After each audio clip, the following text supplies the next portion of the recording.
Welcome to job rider YouTube ಚಾನಲ್ಗೆ ಸ್ವಾಗತ ಅಂತ ಹೇಳ್ತಾ, ನೀವು BCM ಹಾಸ್ಟೆಲ್ ಅಪ್ಲಿಕೇಶನ್ ಹಾಕತ್ತಿರ್ತೀರಿ. ಅವಾಗ ಏನಾಗ್ತದೆ, college details R not saving ಅಂತ ಹೇಳಿ ಮೆಸೇಜ್ ಬರ್ತೈತಿ ಎರಡನೇ ಸ್ಟೆಪ್ನಾಗ.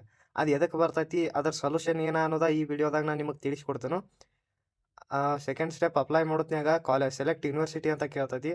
ಆಯ್ತಾ UG ನೀವು ಅಂಡರ್ ಗ್ರ್ಯಾಜುಯೇಟಾ ಆಯ್ತಾ ಯೂನಿವರ್ಸಿಟಿ ಬೋರ್ಡ್ದಿಂದ ನಿಮ್ಮೊಂದು ರಿಜಿಸ್ಟ್ರೇಷನ್ ನಂಬರ್ ಕೊಟ್ಟಿರ್ತಾರೆ. ಎಸ್ ಅಂತ ಬಡ ಅದನ್ನ ಫಿಲ್ ಮಾಡೋದ.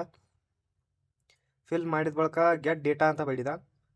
ಗೆಟ್ ಡೇಟಾ ಬಡದ್ರೆ ಅಂದ್ರೆ ನಿಮ್ಮ ಕಾಲೇಜ್ ಇನ್ಫಾರ್ಮೇಷನ್ ಎಲ್ಲ ತೊಗೋತದ ಡೈರೆಕ್ಟ.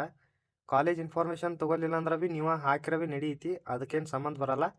ಅಂತ ನೀವೆಲ್ಲ ಕಾಲೇಜ್ ಡೀಟೇಲ್ಸನ್ನು ತುಂಬಿ ತಾಲೂಕಾ ಕಾಲೇಜ ಕೋರ್ಸ್ ಯಾವ್ದು ಮತ್ತು ಸೆಕೆಂಡ್ ಇಯರ್ ಫಸ್ಟ್ ಇಯರ್ ಅಂತ ಸೆಲೆಕ್ಟ್ ಮಾಡಿ ನೀವು ಇದನ್ನು ಮಾಡಿ ಸಬ್ಮಿಟ್ ಅಂತ ಹೊಡಿಬೇಕು. ಸೇವ್ ನೆಕ್ಸ್ಟ್ ಡೀಟೇಲ್ಸ್ ಅಂತ ಹೊಡಿತೀರಿ. ಆಗ ಏನು ಬರ್ತೈತೆ ಅಂದ್ರೆ college details R not saving ಅಂತ ಬರ್ತೈತಿ. ಅದು ಎದಕ್ಕೆ ಬರ್ತೈತೆ ಅಂದ್ರೆ ನೀವು BSc ಡಿಗ್ರಿ ಮತ್ತು BA BCom ಮಾಡತ್ತಿದ್ರಿ ಅಂದ್ರೆ ಅಷ್ಟಾವ BCM ಹಾಸ್ಟೆಲ್ ಅಪ್ಲಿಕೇಶನ್ ಸ್ಟಾರ್ಟ್ ಆಗ್ಯಾವ. BSc agriculture, BSc pharmacy, BSc D pharmacy ಇವು ಮಾಡತ್ತೀರಿ ಅಂದ್ರೆ ಇನ್ನೂ ಹಾಸ್ಟೆಲ್ ಅಪ್ಲಿಕೇಶನ್ ಸ್ಟಾರ್ಟ್ ಆಗಿಲ್ಲ. ನಿಮಗೆ ಇದೇ ಥರ ವಿಡಿಯೋಗಳು ಬೇಕಾಗಿದ್ದರೆ ನಮ್ಮ ಚಾನಲನ್ನು ಲೈಕ್ ಆ್ಯಂಡ್ ಸಬ್ಸ್ಕ್ರೈಬ್ ಮಾಡಿರಿ.